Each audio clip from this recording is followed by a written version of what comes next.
את עוזרת לאנשים שיכולים להתבלבל בין תחושה בגוף לבין רגש. יש משפט בהתמקדות מאוד יפה שאומר, אנחנו לא יכולים להתקדם יותר מהר מהחלק הכי איטי שבנו. עכשיו, המיינד מבלשת אותנו כל הזמן. הגוף יגיד משהו אחד, המיינד יגיד משהו אחר. אני יכול לבוא ולהגיד, אני מתרגש, איזה כיף, או אני יכול להגיד, אני מפחד. זאת אומרת, אני מקבלת איזשהו מניואל של איך אני פועלת. איך נראה אצלי בגוף לחץ, איך נראה אצלי סיפוק, איך נראית אצלי בהירות רגשית, איך נראה אצלי שקט נפשי, שאני שלמה עם משהו. זה ללמוד את הגוף שלנו, כי הגוף שלנו מדבר איתנו כל הזמן. כשאני לא קשובה לעצמי, כשאני לא קשובה לגוף שלי, זה מביא להרבה תסכול, להרבה אכזבות, לחולי. המוח רוצה יותר מניות, יותר כסף, יותר טייטל, יותר כבוד. לגמרי. אבל הגוף שלי ידע שזה לא יעשה לו טוב. זאת אומרת, זה הכניס אותי כבר ללבלים של סטרס, שבהם אני לא יענה יותר. לא להקשיב לגוף, זה באיזשהו אופן לבחור, בין אם זה במודע או לא במודע, לסבול. רחלי. שלומי, איזה כיף להיות כאן. איזה כיף, ברוכה הבאה למיינדסט. ברוך הנמצא. טוב, אני אתחיל מגילוי נאות. קודם כל, אנחנו מכירים מתוכנית מנהיגות משותפת שנקראת הופמן קופמן. ואנחנו גם חברים טובים. ויותר מזה, את גם עוזרת לי בתקופה האחרונה לבנות את, בעיקר לבנות את הרצט, במיומנות רבה, והופכת כל פרט דמיוני ברעיון שלי לתרגילים קונקרטיים שאנחנו הולכים לעשות בתוכנית. אז תודה על זה, ואיזה כיף שאנחנו מקליטים פרק. ממש. כיף על הכל, כאילו כיף לקחת חלק בתוכנית המופלאה הזאת, ולהיות ככה דולה של הדבר הזה, וכיף להיות פה, כאילו, לדבר איתך, זה היה לנו לא מעט שיחות שכבר אמרנו, וואי, זאת שיחה שהייתה צריכה להיות מוקלטת. אז היה לי כמה וכמה שיחות עם רחלי, כולל גם סשנים ספציפיים של התמקדות, שזה מה שאנחנו הולכים לדבר עליו היום, שהיו משמעותיים עבורי, וטרנספורמטיביים, וזה לבל אחד, זאת אומרת, אני אוהב ללמוד מכולם, אבל יש אנשים שאני לומד מהם תיאורטית, ויש אנשים שבלמידה איתן נוצר גם אימפקט בחיים שלי, זאת אומרת, נוצר שינוי מסוים, חיובי בחיים שלי, וזה משהו שהוא תמיד כיפי. אז אנחנו הולכים לדבר על התמקדות, ועל החשיבות שיש לשיטה הזאת, ביכולת שלנו, אחד, להיות מחוברים לעצמנו ולסנכרן את עצמנו כמו שצריך, וב' ביכולת שלנו ליצור מציאות ולמגנט את מה שאנחנו רוצים לחיים שלנו, אבל הכל מתחיל מהיכולת שלנו לעשות את הדבר הזה שנקרא התמקדות.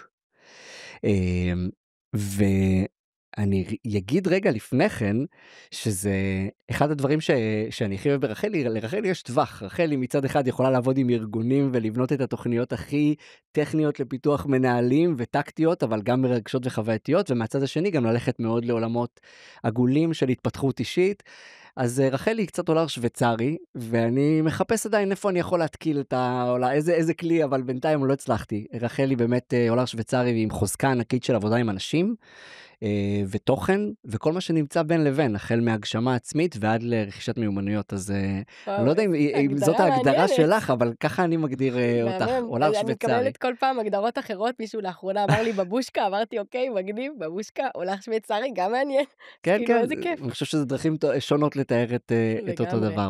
מדהים. אבל היום אנחנו הולכים לדבר על אחד הדברים שאני יודע שגם אותך מאוד מרגש לדבר לאחרונה, מה שאני חושב שיהפוך את השיחה הזאת למעניינת, וזה גם בדיוק משהו שאת מעבירה, או לפחות חלק ממנו, זה משהו שעובר גם במאסטר קלאס שאת מעבירה בהרצט. אז אולי שאלה קצת, אולי מאתגרת, אולי זה גם השאלה האחרונה שצריכה להיות בפרק, אבל מה קורה כשאנחנו לא מצליחים להקשיב לתחושות גוף שלנו, כשאנחנו מקבלים החלטות, או מנסים לנווט בדבר הזה שנקרא החיים? וואו. אני מוצאת שכשאני לא קשובה לעצמי, כשאני לא קשובה לגוף שלי, זה מביא להרבה תסכול, זה מביא להרבה אכזבות, וזה בעיקר הרבה פעמים מוביל אותי לחולי ולתחושות גוף שהם, אוקיי, לא הקשבת לתחושות האלה והאלה, אז בואי קחי אותה במשהו חזק יותר, קחי איזה דלקת גרון, קחי איזה משהו אחר, תודה לאל, זה לא מתפתח לדברים אחרים, כי אני שמה לב לזה לפני כן, אבל אני אישית מאמינה שזה ממש מה שעומד בבסיס של הרבה מאוד מחלות שאנחנו חולים בהם, בין אם זה סרטן, מחלות לב, כל מיני מחלות כאלה ואחרות, שבסוף, אני לא היחידה שאומרת את זה, גם דוקטור ג'ון סרנו אומר את זה, וניקול סאקס אומרת את זה, שבסוף כל הסממנים הפיזיולוגיים של כל מה שאנחנו חווים, מקורם בעצם ברגשות מודחקים ובדברים כאלו, שזה אולי קצת יותר למתקדמים באמת, שאלה האחרונה בפרק, אבל בסוף אני חושבת שזה קצת לחיות את החיים בסבל, כאילו לבחור, לא להקשיב לגוף, זה באיזשהו אופן לבחור, בין אם זה במודע או לא במודע, לסבול. כי הגוף שלנו הוא קצת כמו ילד נודני כזה, שכזה קורא לנו אמא, אמא, אמא, ואם אנחנו לא שמים לה, אז הוא בסוף מושך לנו את החצאית, ואם הוא מושך מספיק חזק, אז גם יראו לנו את התחתונים לפני כולם כזה.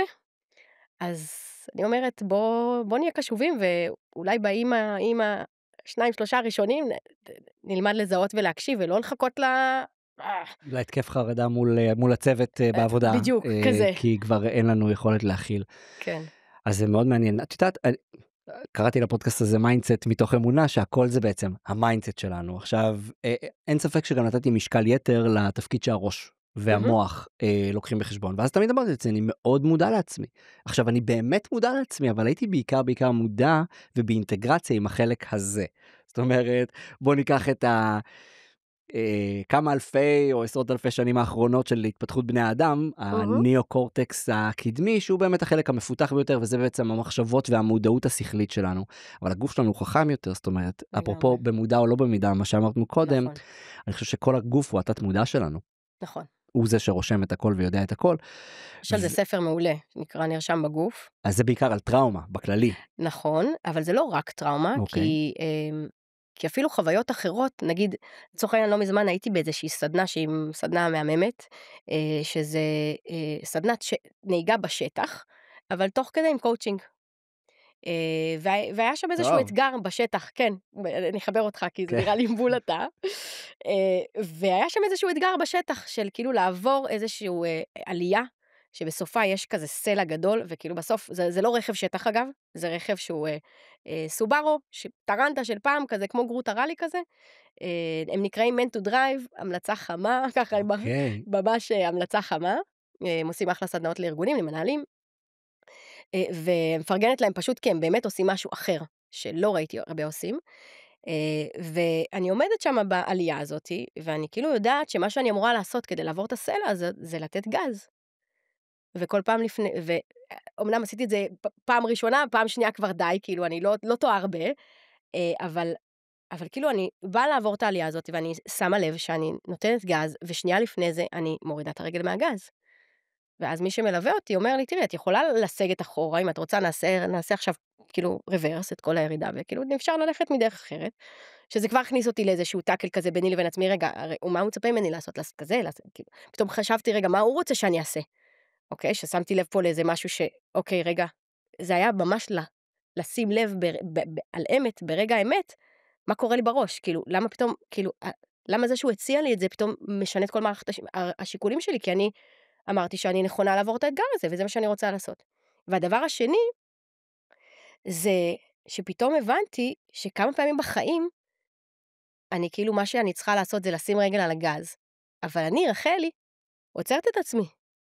לא יודעת, מזמינים אותי לכנס, אומרים לי, אנחנו רוצים שתעבירי הרצאה, מעולה לפיש, ואני יודעת שאני יכולה, ואני יודעת שזה בדיוק מה שאני רוצה, ואז מתחילות כל מיני ספקות, ובסוף לא סוגרים איתי את ההרצאה הזאת. אז כאילו זה, אז הנרשם בגוף הזה, כאילו הסדנה הזאת, ממש הראתה לי בחוויה גופנית, מה קורה לי בחיים.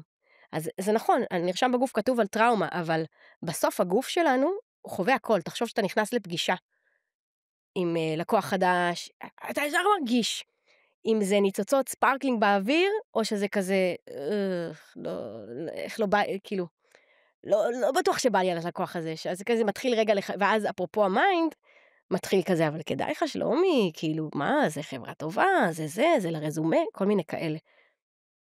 אז אני מבין למה את מתכוונת, אז אני חושב שדווקא רוב החיים לא היה לי את זה. זאת אומרת, הסתכלתי בעיקר על המשחק המנטלי, והייתי צריך ווליום מאוד גבוה בגוף. כן, איזה פחד או חרדה, משהו ברור שאני אומר, טוב, אני לא יכול לפספס את זה, כי זה כבר מקשה עליי ביום יום. נכון.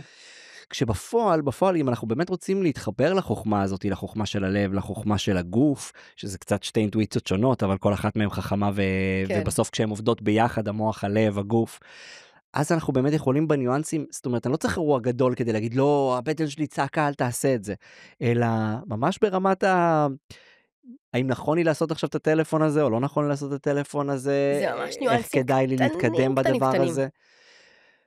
והרבה פעמים בסופו של דבר היה לנו גם שיחה על זה ממש לפני איזה שבועיים, אחת ההתלבטויות שהיה לגבי איך לקדם את הרצט בצורה שהיא באמת מחוברת למהות, ומתוך זה נגזרה החלטה, אוקיי, לא עושים 1, 2, 3, משקיעים יותר במקום שיש התרגשות ושיש פאן, וזה אפילו בדברים כאלה, זאת אומרת, מה הצעד הבא בשיווק שצריך לעשות? לא את זה, זה לא מעדד טוב בגוף ובלב, וזה כן.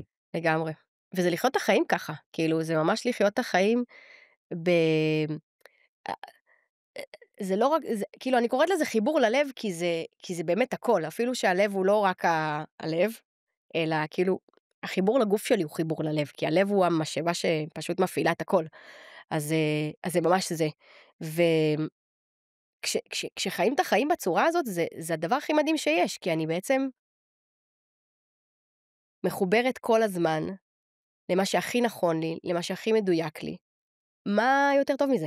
דיברנו רגע בכללי על הדבר הזה שנקרא שיטת התמקדות. מה זה אומר? וואו, מה זה אומר? בשבילי, אני אגיד מה זה אומר בשבילי. בשבילי, התמקדות, ואני, איזו שיטה שאני מחברת אותה מאוד לתקשורת מקרבת, שגם אותה אני חיה ומאוד מלווה אותי, אבל מבחינתי התמקדות זה כמו לקבל, נכון שאתה קונה, לא יודעת עכשיו, קונה מכשיר נינג'ה למטבח שלך, אתה מקבל כזה מין מניוסקריפט כזה, מניואל כזה, שיש בו כאילו הוראות הפעלה, זה החלק הזה, וזה החלק הזה, ועם זה אתה יכול לעשות סלייסים כאלה, ועם זה אתה יכול לעשות ברד, ועם זה אתה יכול לעשות, לא יודעת מה, לגרד גזר, סבבה? אז כזה, רק שלי. זאת אומרת, אני מקבלת איזשהו מניואל של איך אני פועלת. איך נראה אצלי בגוף לחץ, איך נראה אצלי סיפוק, איך נראית אצלי בהירות רגשית, איך נראית אצלי חרדה, איך נראה אצלי שקט נפשי, שאני שלמה עם משהו.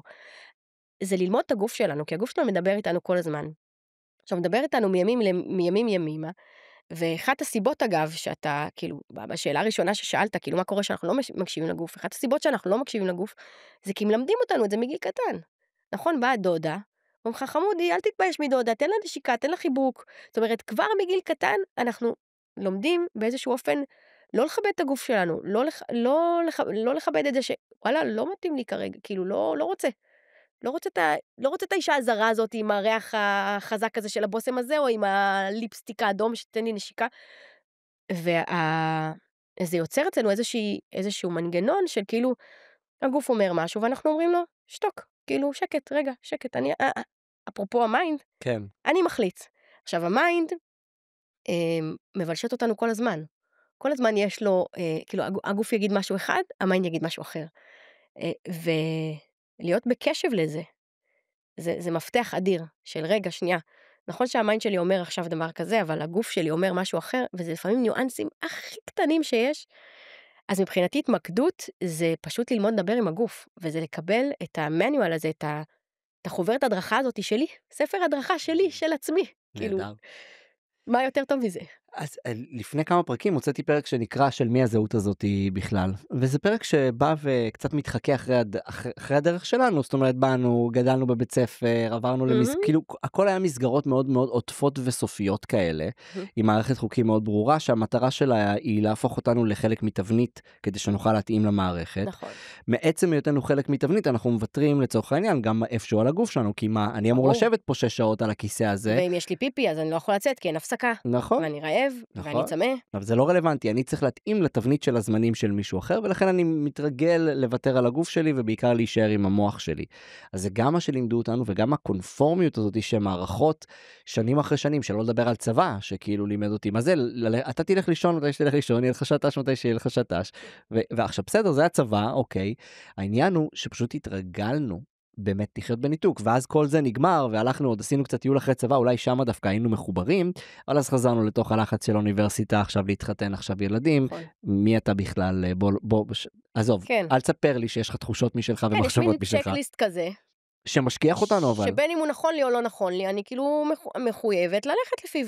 כאילו זה מה שעושים. X, Y, Z, מה? מי אמר? כאילו, למה? אולי לא. אולי זה לא מתאים לי. זה מעניין, כי הרבה פעמים, כאילו אני מסתכל, הרבה פעמים החיים הם כאילו, אני רוצה את מה שאני רואה באינסטגרם של אחרים. כאילו, או שמעתי חבר מספר לי משהו שהוא השיג, ואני כזה, כאילו, איך השיר של Coldplay, I want something just like this. כאילו, אני רוצה בדיוק דבר כזה. כשאני חושב שבסוף אנחנו כאילו, אנחנו פשוט לא יודעים כבר לסמוך על מה אנחנו באמת רוצים, ולכן אנחנו עסוקים בלרדוף אחרי מטרות שמישהו אחר הגדיר לנו, או שראינו אצל מישהו אחר, רק כדי לגלות שזה לא מספק אותנו, להשיג אותן בסוף. ואני חושב שזה החלק הכי מאכזב. והייתי גם שם בחיים כמה פעמים, שאמרתי לעצמי, זה נראה לי מגניב להשיג. בין אם זה בכסף, בין אם זה בטייטל בעבודה, ואחד הדברים שאני הכי שמח שהתפכחתי לתוכם, וזה בגלל המודעות הגבוהה שלי לסטרס, ומהצד השני לאיך אני אוהב להיות רגוע ומאוזן, היה, אני לא רוצה את התפקיד הבא של המנהל שלי. זאת אומרת, יש לך תמיד, נכון. כשהייתי שכיר, אתה תמיד כזה מסתכל, אתה אומר, יום אחד אני רוצה יאללה. להיות כאילו כמו המנהל, אני גם רוצה לגדול, אני כאילו, עד שהגעתי ללבל, ומי שניהלה אותי הייתה VP, וזה היה כאילו קפיצה בשבילי, כי לפני כן זה היה כזה דירקטור, פתאום מנהלת אותי VP, והיא הייתה גם VP גדולה, ואני מאוד מאוד מחבב אותה, ואני חושב שהיא נהדרת במה שהיא עושה. אז זאת הייתה הפעם הראשונה שהבנתי שאני לא רוצה לצמוח יותר בתוך ארגון, כי הסתכלתי עליה ועל הקולגות שלי, כאילו מי שהיה תחתיה, שאני הייתי כאילו המנהל הכי צעיר מתוכם, אבל הסתכלתי על כולם, אמרתי, אני לא חושב שהם נהנים יותר. זאת אומרת, אני חושב שהם מתוגמלים טוב, אני חושב שהם מרוויחים טוב, אני חושב שהם בטייטלים מאוד מגניבים, אבל אני לא חושב שהם נהנים יותר. ואני חושב שזה היה השלב שבו אמרתי, איך אני שמח שהצלחתי להרגיש את זה, להרגיש, כי בסוף המוח רצה, המוח רוצה נכון, יותר נכון, מניות, נכון. יותר כסף, נכון, יותר נכון. טייטל, יותר כבוד. לגמרי. אבל הגוף שלי ידע שזה לא יעשה לו טוב. זאת אומרת, זה הכניס אותי כבר ללבלים של סטרס, שבהם אני לא ייהנה יותר.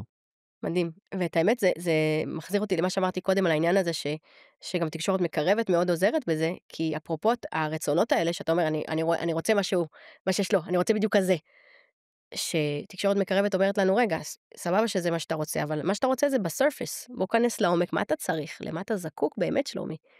ואתה הבנת עם עצמך, אני זקוק לאיזשהו שקט, אני זקוק אולי לרוגע, אני זקוק אולי לקצב אחר. ואז כשאני מבין מה הצורך העמוק, אז אני יכול לחשוב על אסטרטגיה של מה אני באמת רוצה. וכשאני עסוק בסרפס, אני רוצה כזה, אני רוצה כזה, אני רוצה כזה, אני רוצה להיות המנהל שלי. זה מעניין, כי גם לי קרה משהו דומה, אמ, שמאוד מתחבר להרצט ולמה שהתוכנית הזאת מביאה, פתאום אני קולטת את זה, אבל כשהתחלתי את הדרך שלי בפארמה, זה היה ממש תפקיד ראשון, לפני כן הייתי מתרגלת במכללה, באתי מעולם המדעים, אני מהנדסת בזה, לימדתי פיזיקה מתקדמת, זה, ותפקיד ראשון בפארמה, ועושים לנו כזה מין סדנה כזאת של presentation skills כזה, מאוד פאנסי כזאת, וכבר במפגש הראשון היא כזה אומרת לנו, תעצמו עיניים, תדמיינו את עצמכם בעוד 5 שנים, עכשיו יושבות איתי בחדר כאילו, הסמנכ"לית, המנהלת חטיבה, זה, כי אומרת, דמיינו איפה אתם נמצאים עוד 5 שנים, ואני כזה עוצמת עיניים, ואני כזה מחייכת לעצמי, וכאילו יכולתי להגיד כל אחד מהטייטלים שיושבים לידי בחדר, וכאילו הדבר הראשון שעלה לי זה, אני רוצה להיות איפה שהיא עכשיו, המנחה. גדול. fast forward 5 שנים אחרי כן. זה, יש לי עסק, אני מעבירה סדנאות על סטורי טיילינג ועל עוד מיליון דברים אחרים, תקשורת, ניהול, מנהיגות, כל הדברים האלה. אבל כאילו, זה היה רגע הזה של כאילו, וואלה, תכלס, כל זה לא מעניין אותי. כל זה לא מעניין אותי, אני רוצה להיות איפה שהיא. ולהסכים להכיר בזה. כי כל אחד אחר היה כאילו, מה נסגר איתך? זה תפקיד חדש, רק התחלת, רק זה, כאילו, מה עכשיו, הסבה מקצועית עוד לפני שכאילו התחלת, רגע, כאילו, חודש בתפקיד. וואלה, כאילו חייכתי לעצמי, אמרתי, מגניב, תודה שכאילו, תודה שראיתי את זה, יש לי לאן לכוון, כאילו, כזה. אפרופו, גם על זה דיברנו, על העניין הזה של כאילו, אוקיי, סבבה, אני רוצה כזה, ולשחרר את האיך, ותשחרר את המתי, ולשחרר את הכמה ולמה. אז אני חושבת שזה גם רגעים כאלה קטנים של הקשבה, של רגע, כאילו, שלפעמים עולה בנו משהו, שכאילו, האינסטינקט הראשוני זה כזה, מה זה? זה הכי לא קשור שיש. ולא לעשות לזה דיסמיס. כאילו, רגע, לתת לזה להיות.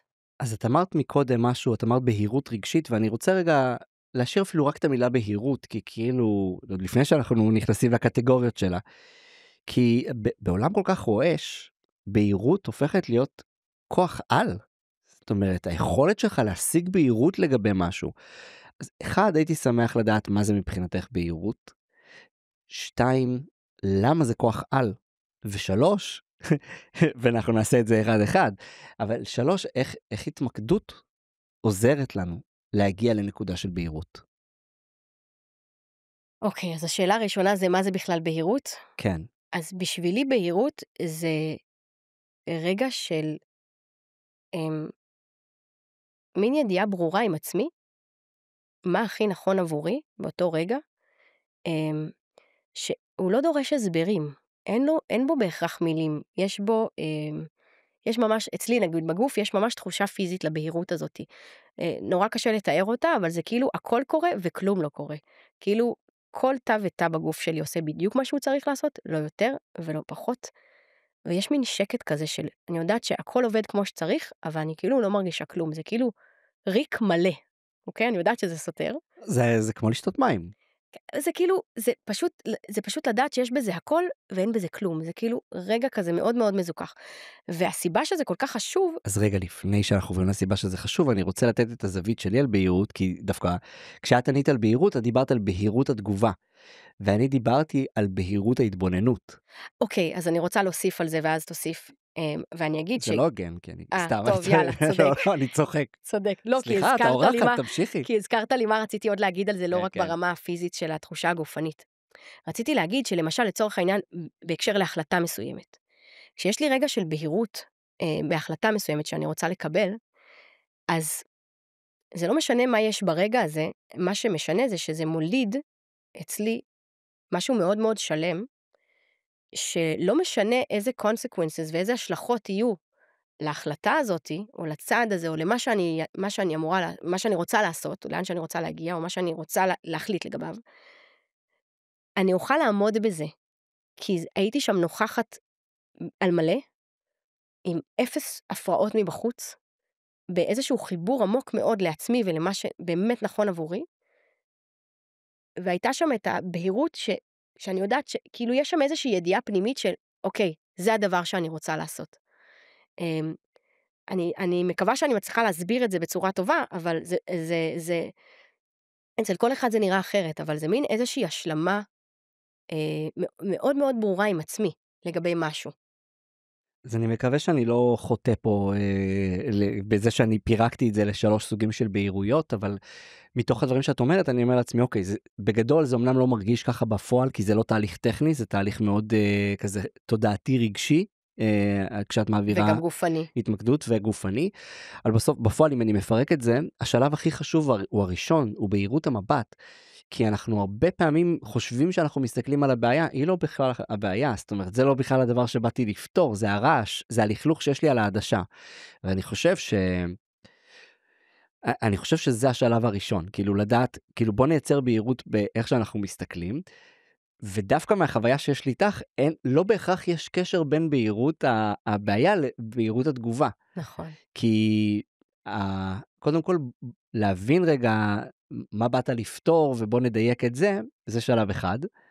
ואז יש את בהירות התגובה, שזה דווקא יכול להיות ספונטני ומפתיע, כי כשעשינו את הסשן, אז כאילו יצא לי משהו שאני אומר, רגע, זה אפילו לכאורה לא קשור לנקודה שבאנו להתמקד בה, אבל התגובה הייתה בהירה. אז זה כאילו, זה כזה כמו, יש איזשהו מכונה בין לבין, שכאילו אומרת, תכניס כוונה בהירה, תקבל תוצאה בהירה, זה לא בהכרח... הן לא בהכרח קשורות אחת לשנייה. כן, זה לא בצבע שהכנסת בהכרח, אז אני כזה, אוקיי, בסדר. וזה מתחבר לחלק השלישי, שזה בהירות ההחלטה. זאת אומרת, שיש לנו מבט בהיר, ואז תגובה בהירה, אנחנו יכולים לקבל החלטה עם בהירות. זאת אומרת, כי אנחנו יודעים שהייתי נוכח ברגע, ומי שקיבל את ההחלטה, הרבה פעמים אני אומר, כשהמוח והלב לא מסונכרנים, זה כאילו, ואנחנו חיים את עולם הסטרס, זה כאילו הנהג שיקור, אנחנו כאילו נותנים לנהג שיקור לנהל את כל ההצגה פה, את התקשורת, את מערכות היחסים, את הניהול, את העסק. זה כאילו, יש פה סטרס שהוא מנהל את ההצגה, ואת האוטומט שמנהל את ההצגה, כולל כל בסופו של דבר, היכולת שלנו לשבור את הדפוס האוטומטי, ולקבל את המבט הזה, הוא מה שמהרבה פעמים מייצר את הגליץ' במטריקס שאנחנו מחפשים. נכון, אני אגיד שעוד לפני הבהירות הזאת, האופן שבו אני באה להתמקדות, האופן שבו אני באה להקשבה לגוף שלי, שאני רוצה לבוא עם סקרנות, ועם חמלה, ועם אמפתיה, ועם הסכמה, שאני לא מחליטה את הקצב, הגוף שלי יחליט את הקצב, ועם נוכחות אמיתית, כי עם הסכמה להיות עם כל מה שיעלה בי,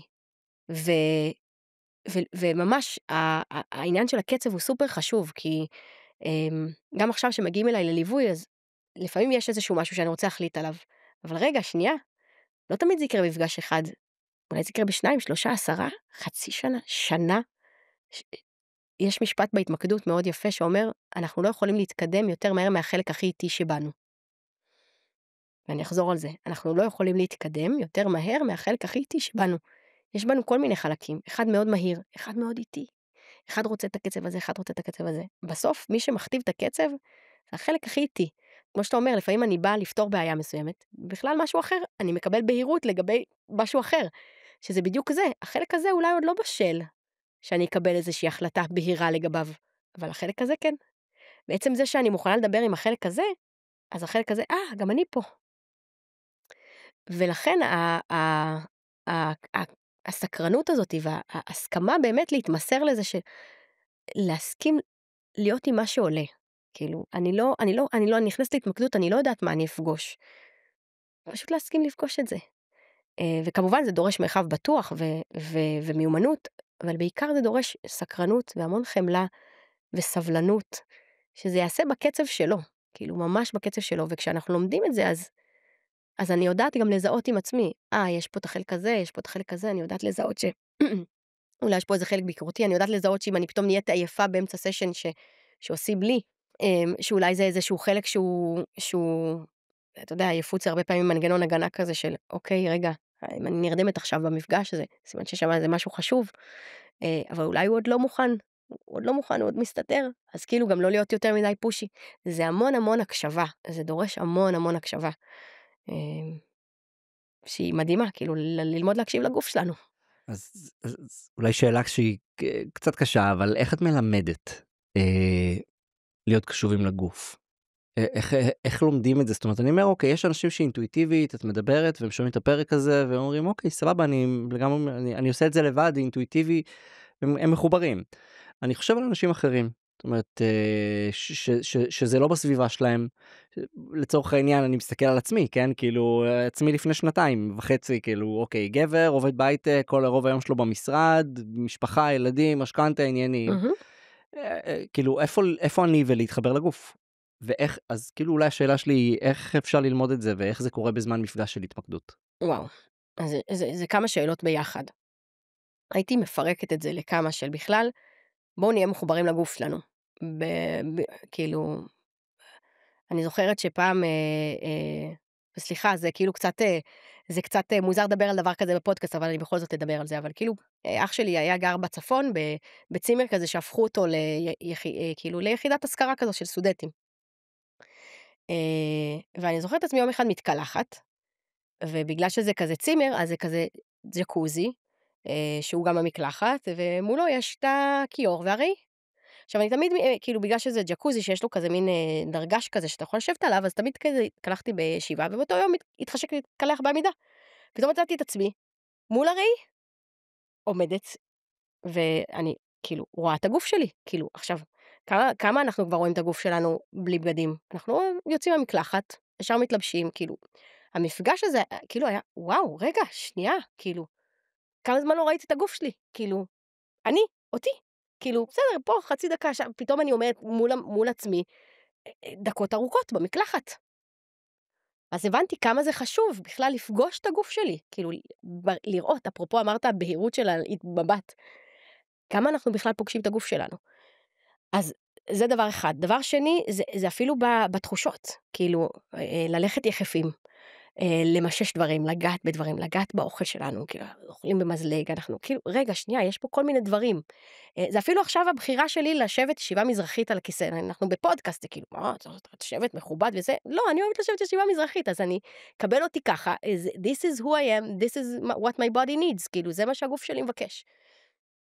לגבי ללמוד את זה, אני אגיד כמה דברים, אפשר ללמוד את זה, ואני ממליצה ללמוד את זה, פשוט בצורה מסורתית, כאילו, ללכת ללמוד התמקדות. זה נקרא פסיכותרפיה בהתמקדות, שיטה ידועה, יוג'ין ג'נטלין פיתח אותה, אן וייזר קורנל לקחה את זה עוד צעד קדימה, אפשר ללמוד בארץ אצל ליאורה בר נתן, ויש עוד מלא מלא מורים ומורות נפלאים, אני למדתי אצל שירה קליין, באמת כאילו אפשר ללמוד את זה, פשוט לעשות קורס, כאילו מתנה ענקית בעיניי. מעבר לזה, זה הרבה עניין של תרגול. זה פשוט עניין של תרגול, כי היום אני הגעתי ללמוד את ההתמקדות אחרי שעשיתי כבר כמעט 3 שנים של אימון בהתמקדות כל שבוע, ואז הלכתי ללמוד את זה. אז זה גם היה חוויה מעניינת של רגע, פתאום ללמוד את המאחורי הקלעים של מה שחוויתי.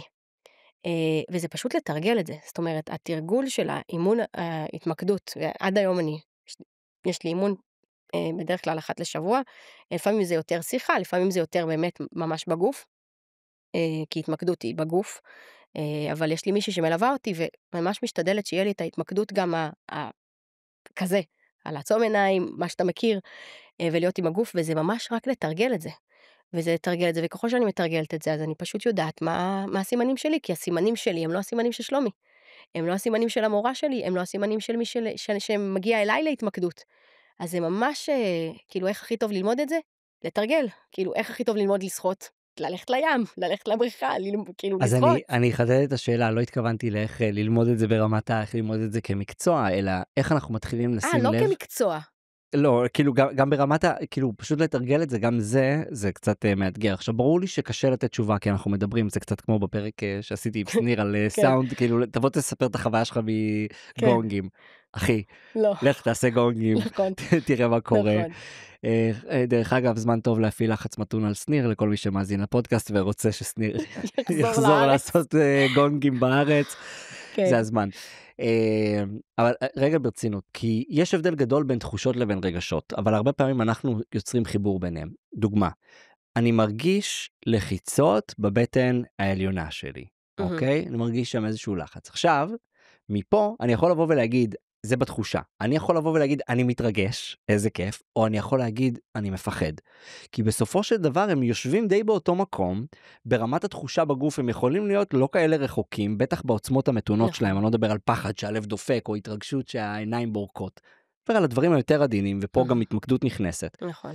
ואני, יודעת מה, אני אפילו שואל, איך אנחנו יכולים, איך את עוזרת, לא אנחנו, איך את עוזרת לאנשים שיכולים להתבלבל בין תחושה בגוף לבין רגש? אז אני אגיד ככה, שאני לא מפרידה ביניהם. רגש הוא בהכרח מלווה בתחושה בגוף. כי רגש מלשון, כשמו כן הוא, מרגישים אותו. אנחנו התרגלנו לומר, זה דברים שאני מלמדת בסדנאות שלי על תקשורת מקרבת, שהתרגלנו לומר, לדבר על רגשות מפה. אבל רגשות הם לא פה, הם פה. כשאני לחוצה, אפרופו, כמו שאתה אומר, אני יכולה להרגיש את זה בחזה, אני יכולה להרגיש דפיקות לב מואצות, אני יכולה להרגיש שנסגר עליי, שחונק, שיש לי פה סלע, אני יכולה להרגיש שלא נכנס לי האוויר, אני יכולה להרגיש שאני מזיעה, אני יכולה להרגיש שהידיים שלי מזיעות, שאני מסמיקה, אני יכולה להרגיש את כל התחושות האלה מלוות לרגש שלי. זאת אומרת שהרגש שלי הוא לא רק המילה, לחץ, חרדה, בושה, כעס, אשמה, אהבה, סיפוק, הנאה וכו', הוא גם תחושה פיזית בגוף. וזה בדיוק מה שההתמקדות עושה, שהיא מלמדת אותנו איך זה נחווה לי בגוף. איך רחלי חובה התרגשות. איך רחלי חובה לחץ. ואז למשל מה קורה לאנשים בהתקף חרדה? יש להם דפיקות לב מואצות, יש להם כל מיני סממנים כאלה ואחרים. הם נלחצים מהסממנים הפיזיולוגיים, הם חושבים שהם חוטפים התקף לב, זה מגביר אצלם את החרדה ונהיה להם מין לופ כזה. לעומת זאת, אם בן אדם כזה מתרגל התמקדות ומכיר שככה נראית החרדה שלו, אז כל פעם שהיא באה, הוא יכול להגיד, היי, חרדה, מגניב, מכיר אותך, שלום, מה באת לומר לי היום? בואי, אני אחזיק לך יד, נלך יחד, נבדוק מה קורה. וכשאני לומדת את הסממנים האלה, אפרופו, אם אני רוצה לדעת לזהות איפה זה הדבר הזה בחזה שהוא מלחץ ומחרדה, ואיפה זה מהתרגשות, כי וואו, איזה מגניב לעשות עם שלומי פרק, אז אני יכולה לדבר עם החלק הזה, ורגע שנייה לשבת עם החלק הזה ולהגיד, אוקיי, אם היו לו מילים, מה הוא היה אומר לי? או בוא רק נהיה איתו שנייה, כאילו, בוא נזמין אותו רק להישאר רגע. בואי, כאילו, הקיבוץ הזה, או הלחץ הזה, או מה שזה לא יהיה שאני חובה, האם אני יכולה רגע, רק להגיד, וואלה, אני רואה אותך. וזה מדהים, כי זה באמת משהו שאחר כך, אני יכולה לקחת אותו, לא רק לסשן, כאילו, זה מלווה אותי כל היום. זה מישהו עכשיו יגיד לי במשרד משהו, או בסדנה, או הילד שלי בצהריים יגיד לי משהו שפוגע בי, ואני ארגיש את הקיבוץ הזה בבטן, ואני אוכל שנייה להיות עם זה של, רגע, רחלי, וואו, לחץ לך על איזה משהו, כאילו, שנייה להיות עם הקיבוץ הזה, אפילו בלי שהילד שלי ידע מזה, אני יכולה להיות עם הדבר הזה. ואני חושבת שזה הדבר הנפלא בהתמקדות, שאני יכולה, בסוף יש לי כל מיני חלקים שנמצאים בתוכי כל הזמן, ואני יכולה להיות הנוכחות הרחבה הזאת, והאימא המיטיבה הזאת של כל החלקים האלה. ואז אף אחד מהם לא מנהל אותי. אף רגש לא גואה בי בצורה של אני כולי חרדה, אלא יש בי חלק שחרד, כמו שיש בי גם חלק שמתלהב, כמו שיש בי גם חלק שעייף או רעב או whatever, וחלק שמבסוט על החיים, סבבה? כן. יש בי את כולם. תוך כדי שדיברת, עלה לי דימוי בראש למה קורה כשאני לא עושה את המיקרו התייחסות הקטנה הזאת ביום יום, בשוטף שלי, לדברים. אני חושב שהרבה פעמים הייתי חי שים את זה בצד, אז הגוף יעשה את זה, הוא אומר, אין בעיה, אני את כל האנרגיה עכשיו, שלא התייחסנו אליה, מכניס לתוך משקולת בלתי נראית, שנקראת גוזל האנרגיה שלך, ואתה כאילו, לכאורה, אתה לא תפגוש אותי. אבל אני יושב על המשאבים שלך, עד שלא תתפנה אליי, אני יושב על המשאבים שלך. כן. ואני חושב שכאילו ככל שאני הצלחתי להבין בזמן אמת, ואני עדיין לומד את זה, כן? כאילו בדיוק לפני זה כמה זמן דיברנו קצת על החופשות באוגוסט, אז סיפרתי לך שהחופשה המשפחתית שלי הייתה כמו מיני ריטריט עבורי, כי היה לי הרבה, כאילו בגלל שזה רק חופשה עם המשפחה, כאילו אז היה לי הרבה זמן להגיד, אוקיי, מה אני מרגיש עכשיו ממה שקורה? יש רעש עם הילדים, יש דינמיקה קצת מאתגרת לקראת ארוחת ערב, משהו ביני לבין אשתי לא מסתדר, אני ישר מרגיש את זה, ואני אומר, מה אני מרגיש רגע? רגע להיות בשיח עם זה. ולהיות בתוך הדבר הזה, אז להגיד, אוקיי, ומה זה מקפיץ? זה מקפיץ לי ישר את האגו, או זה מקפיץ לי ישר את לא יודע, את הקול הזה שאומר, לא, אני צריך שקט, שנייה, ואז רק לראות את זה, לשים ספוטלייט על זה, זה כאילו, על פניו לפעמים יכול לקחת הרבה זמן, אבל לפעמים זה גם יכול 3 דקות. נכון. כאילו, נכון. כדי להגיע לפתרון, ואז אני לא סוחב שום דבר בזולל האנרגיה בצד, ולהפך, אני כאילו אפילו הרבה פעמים מתוך המקום הזה, שולח לעצמי איזשהו משהו חיובי, ומכיל את הדבר הזה, והקטע הכי מוזר, שהוא לא כזה מוזר, כי לא סתם אנחנו מדברים על זה לא מעט בארצת, שכשזה קורה, לפעמים לא צריך מילים כדי שיתר הסיטואציה תסתדר. לצורך העניין, ברגע שאני פתרתי את המיקרו-כעס שהחזקתי עכשיו מול אשתי, או את התסכול עכשיו שהחזקתי מהילדים שלי, ברגע שאני פתרתי אותו, בלי להגיד מילה, בלי לדבר איתם על זה, אלא פשוט, וזהו, אני עכשיו בסדר עם הדבר הזה, זה כבר עבר, הדינמיקה משתנה. נכון, כאילו זה בדיוק המציאות זה. מתחילה להתיישר, כי היא אומרת, אוקיי, פתרת את זה, ועכשיו המראה מתחילה להתבהר. וזה הקטע המוזר סלש כיפי. אז אני אפילו אוסיף על זה, זה אפילו לא לפתור את זה, זה רק להסכים להיות עם זה, לראות את זה ולהיות עם זה, וזהו. זה נפתר מעצמו. אז תעשו אתגר. כאילו ממש. קחו לעצמכם אתגר, ביום שאתם שומעים את הפרק הזה, אני אתן את ההמלצה שלי, כי אצלי, כשאנחנו מדברים על הגוף, אצלי רוב התחושות האלה נעות בין הפופיק ללב. הייתי אומר, כאילו זה פחות או יותר האזור בגוף שבו רוב הדברים אצלי שדורשים התייחסות קורים. אבל לא בהכרח, נכון. פשוט שימו לב מה עובד אצלכם, ונסו לשים לב מתי בגוף שלכם משהו מאותת, בואו פשוט נגיד את זה ככה, לא נצבע את זה, פשוט משהו מאותת, כן. ומה ההמלצה להיות עם זה? ואפילו ההזמנה הכי ראשונית בהתמקדות, זה להגיד לחלק הזה, אני רואה אותך. אוקיי. אני רואה, כאילו, לא יודעת, יש לי עכשיו איזה גולה בגרון, או יש לי איזה קיבוץ בבטן, להגיד, וואלה, אני רואה אותך, אני רואה את הקיבוץ הזה. ופשוט להיות איתו שנייה, 2, 3 דקות. ולמתקדמים, אולי הוא יתחיל לדבר איתכם, אולי הוא יגיד לכם גם משהו. אבל זה ממש, הדימוי שהכי עולה לי כשאני חושבת על התמקדות, זה שבעצם, זה קצת כמו בטלפונים החכמים שלנו, שאנחנו כאילו אנחנו פותחים יוטיוב, ואז אנחנו חוזרים, אנחנו פותחים את האימייל, פותחים את זה, פותחים את זה, פותחים את זה. בסוף נכנס, כאילו בסוף, אם אתה נכנס למנהל היישומים, יש לך מלא יישומים פתוחים, נכון? עכשיו, היישומים הפתוחים האלה זוללים מלא אנרגיה, מפריעים נכון, לסוללה, לוקחים, כאילו, מורידים לה מהאיכות חיים, מורידים לקשב של המכשיר, הוא כאילו, הרבה יותר קשה לו להגיב, הוא כאילו, עד שהוא מתניע, כאילו, הכל שם מסתבך, נכון? כי בסוף יש מלא יישומים שהם פתוחים. עכשיו, תחשוב על זה שכאילו אתה הולך לעבודה, ההוא זרק לך מילה לא במקום, בבוקר אולי עם האישה משהו לא יסתדר, אחר כך הורדת את הילד בגן, עשה לך טנטרום של החיים, כאילו, אתה בסוף הולך עם כל היישומים האלה פתוחים, שאף אחד מהם לא באמת קיבל, שנייה התייחסות של שלומי, של כאילו, וואלה, איזה קשה זה היה עכשיו, הרבע שעה בחיונים שלו, כאילו, בכניסה לגן, כאילו, האם אני יכולה שנייה, דקה להיות עם זה, להיכנס לאוטו, ומקום ישר, להיכנס למיילים וזה, לשים את הווייז, כמה זמן ייקח לי, וכמה אני מאחרת כבר לפגישה הבאה, רגע שנייה, וואו, כאילו, איזה קשוח זה, כאילו, וואי, היה לי מה זה קשה להיפרד ממנו הבוקר, כשהוא ככה ניג'ס, זה כאילו, זה קורה, it's in me, זה כבר אצלי. נכון, כל כך נכון. עכשיו היה לנו את ההסתכלות, אנחנו נמצאים בתחילת ספטמבר, עכשיו היה לנו הסתגלות בגנים, וזה אני כאילו, עכשיו, כמה זה משפיע? מאוד, אני שנה שעברה הייתי לוקח את יאיר בסיום של השנה, היה נכנס לגן בכיף, בצחוקים, בזה השנה, וואו. אני כאילו, נקרא לי הלב, ועוד אני הזה שכאילו, מאז הבכורה שלנו, אני זה שלוקח לגנים, כי אשתי עוד יותר קשה לה, אז אני כאילו, אני זה שלוקח, כי אני יודע לשים קאט ולהגיד, יהיה בסדר, כל המילים הטובות לפני, אבל עדיין זה קשה. ולא סתם, התחנה הבאה שלי אחרי שאני מוריד אותו, זה ליער.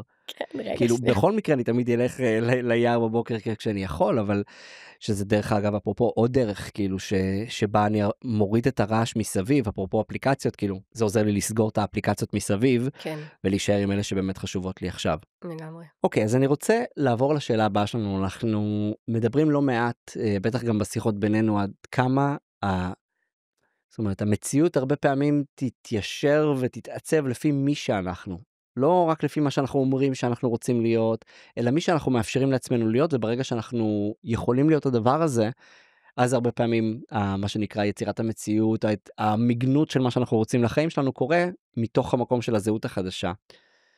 אותי מעניין לדעת איך התמקדות יכולה לעזור בזה. איך יכולה לעזור לנו לפנות מקום אולי של דפוסים ישנים, או לדעת איזה דפוסים חדשים להכניס. וואו, היא עוזרת בכל כך הרבה רבדים לדבר הזה לקרות. אני חושבת שהדבר הראשון זה שבאמת התמקדות,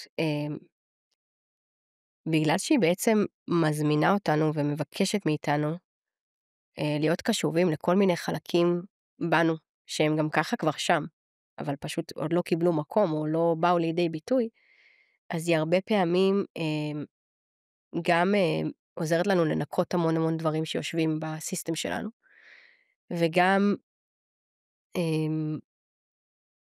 היא מאפשרת לנו לפגוש כל מיני חלקים, לתת להם את הבמה, מה שנקרא, ואז היא מאפשרת לנו בעצם לשחרר כל מיני תקיעויות, כל מיני דברים שנתקעו,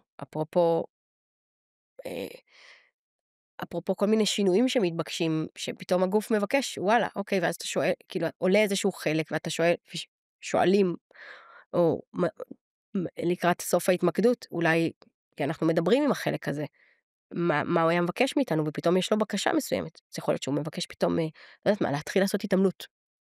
פתאום כשזה בא מהגוף, אז נורא קשה להתעלם מזה, כאילו. אז אנחנו עושים כל מיני שינויים בעקבות הדברים האלה.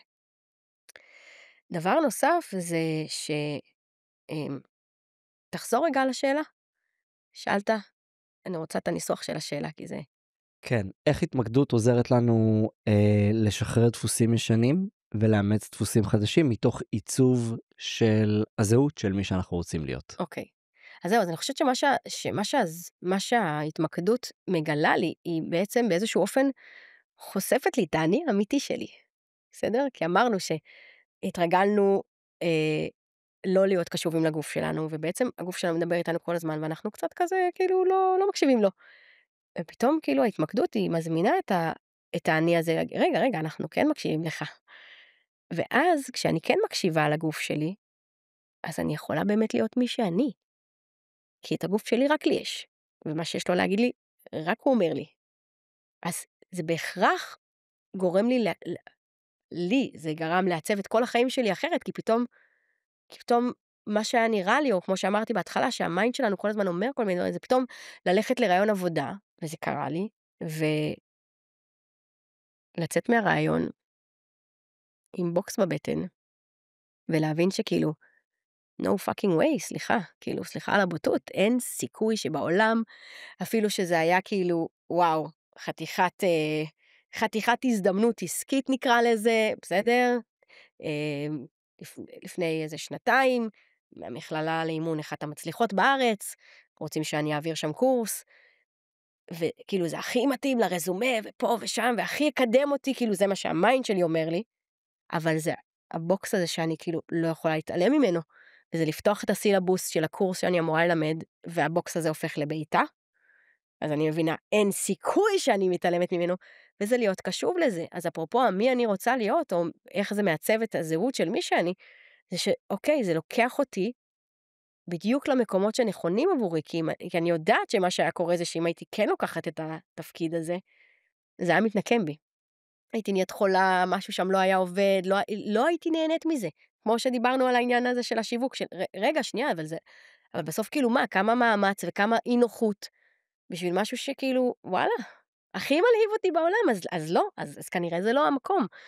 אז ברגע שאני לומדת להיות קשובה לסימנים האלה, ואם אני באמת מקשיבה להם, אז ודאי שזה משנה, כאילו זה משנה את כל התמונה, כי אני בוחרת אני לוקחת את ההחלטות שלי, מתוך מקום כזה, וזה לא רק לוקחת, זה בוחרת ממש, ממש בוחרת בעזרת הגוף שלי, וגם נותנת לגוף שלי לבחור. זאת אומרת, אני ממש מתמסרת לזה. הבנתי. בעצם מה שאת אומרת זה, אנחנו משנים קצת את הסדר שממנו אנחנו שואבים את התשובה, אם המיינד הוא זה שבדרך כלל קופץ ונותן את נכון, התשובה, אז אנחנו נותנים הפעם לגוף לדבר. כשאנחנו נותנים לגוף לדבר, אנחנו נוקפים את כל ההתניות, נכון, הנורמות החברתיות, הציפיות שיש לי, ואפילו הדיזייר של האינסטגרם של השכן, נכון, ואני מתחבר למה שבאמת באמת אני רוצה. נכון, כי אני חושב שאנחנו נמצאים בתקופה חסרת תקדים, שבה המלאכותיות שקיימת בכל פינה דורשת או מביאה איתה כמיהה עצומה לאותנטיות נכון, ולחיבור. נכון, אני מרגיש את זה אצלי, אני מרגיש את זה גם אצל אנשים אחרים, ואני אומר, קצת שכחנו איך לעשות את זה. נכון. זאת אומרת, שכחנו קצת לדעת, כאילו, איך אני מביא את עצמי בפשטות. כאילו, כשאני אומר לעצמי, בסופו של דבר, איך אני יכול להחזיר את הילד בן 5 שנייה, לבוא ולתת לו קצת במה, אני לא רוצה שהוא ינהל את ההצגה, אבל מדי פעם שיבוא ויגיד לי, מה אני באמת אוהב? נכון. מה באמת מרגש אותי? והם הכי מחוברים לגוף שיש אגב, ילדים קטנים. ברור, כאילו, נכון? לפני שקילקה מטריקס באה ומקלקלת אותם נכון.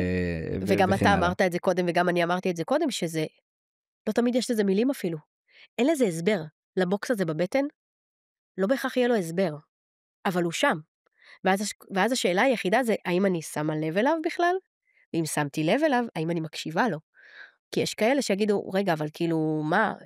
כאילו, סבבה, אז נו, בסדר, אז יש לך בוקס בבטן, אבל יאללה, תתקדמי, כאילו, בואי, כמו שאמרתי, זה טוב לך לרזומה, זה כסף, זה כאילו, בואי, כאילו, יאללה, מה, תדברי על עצמך. תבלעי את הצפרדע. האמנם? האם אנחנו רוצים לבלות את חיינו בלבלוע צפרדעים? אני מעדיפה לבלוע גלידה. זה יותר טעים לי. שאלה שיש לי דווקא מהחוויה שלך כשאת מעבירה אנשים את הסשנים האלה. אני עברתי אחד, אבל דווקא מעניין אותי כי את העברת לא מעט כאלה. מה האנשים הכי מופתעים לגלות על עצמם אחרי סשן כזה? יש כמה דברים. אחד, אני חושבת שהרבה פעמים מופתעים מכמות התחושות שיש בגוף, כשאנחנו רגע יושבים איתו. שתיים, מהשיפט שקורה כשאני יושב עם תחושה. אז אני יושבת עם תחושה, ומעצם זה שאני יושבת איתה היא משתנה. כאילו, לפעמים היא מתעצמת, לפעמים היא נחלשת, לפעמים היא מתפשטת, לפעמים היא מתכווצת. זאת אומרת, רק מעצם זה שאני אומרת לה, אני רואה אותך, ואני מוכנה להיות איתך. אז כאילו, זה משהו אחד. ואני חושבת שהרבה פעמים עולה לאנשים, כאילו תמיד בסוף מפגש אני שואלת אנשים מה הם רוצים לסבל לעצמם מהמפגש, שזה גם משהו שאנחנו שואלים הרבה פעמים בהתמקדות. אז הרבה פעמים עולה זה שזה בעצם היה שם קודם. כאילו, זאת אומרת, מה שעלה בהתמקדות, נמצא שם כבר המון זמן. אוקיי. ופשוט לא, כאילו, אתה יודע, לא עצרנו את מרוץ החיים, רגע להיות עם זה, כאילו. מה הם הדברים האלה שבדרך כלל עולים? זאת אומרת, אני לא מדבר על כאילו אם הייתי יכולה לארוז את זה בתוך קטגוריה, מה הם הדברים האלה שאנחנו בדרך כלל, שהם יושבים שם הרבה פעמים, תקופה, ולא נתנו להם קול? אז הרבה פעמים זה בקשות שלנו מעצמנו, הרבה פעמים זה איזשהו צורך או רצון מאוד עמוק שלא מקבל מענה, שלא מקבל ביטוי.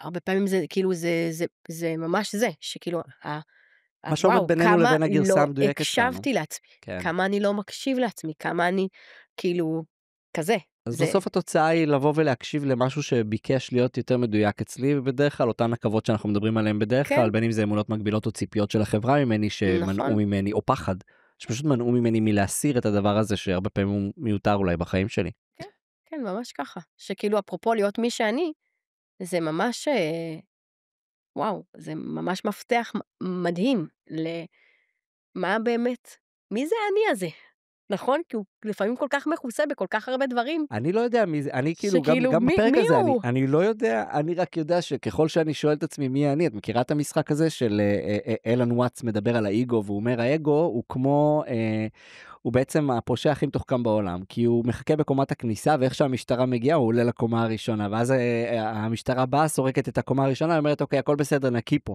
אז הוא אומר, יכול להיות ששמעתי מישהו בקומה השנייה, אז המשטרה עולה לקומה השנייה, אז האגו עולה לקומה השלישית, ואז אומרים, לא, נקי פה, נקי פה. וככה האגו מוביל אותנו בתחושה של, אני יודע שפתרתי את הבעיה של האגו. לא, הוא תמיד פה. נכון. זה מצד אחד, ומצד שני, בסוף, אחד הדברים הכי עוצמתיים שאני גיליתי, אפרופו דווקא בעולמות של יצירת מציאות, זה שהשלב הראשון הוא קודם כל תבין שאתה צופה.